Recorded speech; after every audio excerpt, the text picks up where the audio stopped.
नमस्कार मित्रांनो, मी नामदेव नगरे। आजच्या व्हिडिओमध्ये आपण पाहणार आहोत रेशन कार्ड लाभार्थ्यांना महत्त्वाची व आनंदाची खुशखबर आलेली आहे। मित्रांनो, रास्त भाव धान्य दुकानातून ते धान्य दिलं जातं त्या संदर्भात आणखी तुमचे काम सोपं झालं आहे, कारण येत्या पावसाळ्यामुळे तुम्हाला त्रास होऊ नये। धान्य घेण्याकरिता तुम्हाला दर महिन्याला धान्य दुकानदाराकडे जावं लागतं। जून, जुलै आणि ऑगस्ट या 3 महिन्याचे रेशन म्हणजेच तुम्हाला धान्य एकाच वेळेस दिले जाणार आहे।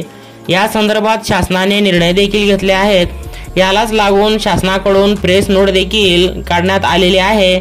तर यामध्ये असे सांगितले आहे की राष्ट्रीय अन्न सुरक्षा अधिनियम 2013 अंतर्गत अन्न नागरी पुरवठा व ग्राहक संरक्षण विभागामार्फत अंत्योदय अन्न योजना व प्राधान्य कुटुंब गटातील लाभार्थ्यांना मोफत अन्नधान्य पुरवठा करण्यात येणार आहे। आगामी पावसाळा आणि परिणामी पूर इत्यादी प्रतिकूल हवामान परिस्थितीमुळे येणाऱ्या जे काही अडचणी आहेत ते लक्षात घेऊन यावर मात करण्यासाठी शासनाच्या निर्देशानुसार माहे ऑगस्ट 2025 पर्यंतचे अन्नधान्य पात्र लाभार्थ्यांना 30 जून 2025 पर्यंत रास्त भाव दुकानामधून वितरित करण्यात येणार आहे।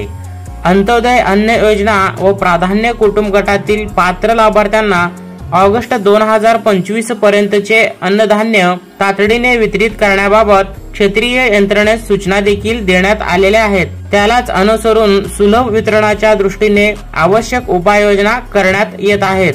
तरी राष्ट्रीय अन्न सुरक्षा योजनेच्या सर्वच पात्र लाभार्थ्यांनी माहे ऑगस्ट 2025 पर्यंतच्या अन्नधान्याची उचल रास्त भाव दुकानामधून त्वरित करून घ्यावी, अशी प्रेस नोट देखील महाराष्ट्र शासनामार्फत देण्यात आलेली आहे। मित्रांनो, तर असा हा महत्त्वपूर्ण व्हिडिओ होता। तुमच्या इतरही मित्रांना हा व्हिडिओ नक्की शेअर करा।